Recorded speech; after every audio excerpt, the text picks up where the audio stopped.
Hey TikTok family, I hope you guys are doing well. Coming back to you today with another video. In this video, I want to talk about how to create an altar unto the Lord in the present day New Testament context. Now, we see in the Old Testament that altars were dedicated in Israel unto the Lord as places of sacrifice unto the God, many times to make atonement for sins, but also as incense of worship unto the Lord as well. And so we see that, the priests were the holy ones who had been consecrated by God to offer up those sacrifices on the altar.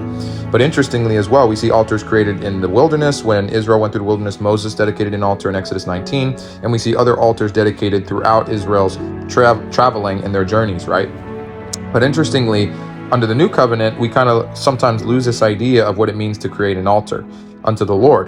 But what I was meditating on, and I think the Spirit was kind of revealing to me yesterday in my meditation, was that what creating an altar is under the new covenant really carries the idea of creating sacred space for God in your life, where you utilize the resources God has given you to worship, sacrifice, and obey God.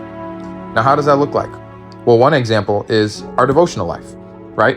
When you spend time with God during your day and you create space for God, you are giving God a platform. You're giving him access to move in that time that you set aside for God. And in that, you are offering up sacrifices of worship unto the Lord. When you pray, when you sing songs of praise, when you spend time in the Word, that space that you create to do that unto the Lord is part of you building an altar unto God.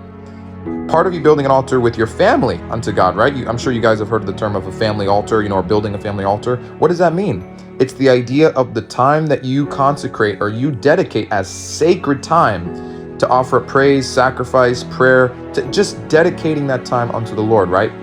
And so these are the things that need to be implemented as Christians, even today under the new covenant, because the more space we give to God, the more access we give him, the more intimacy we can develop with him, the more access we'll gain to his presence and to his resources. And ultimately, we'll be able to develop a routine and a rhythm that allows us to go deeper with God, to greater depths with the Lord.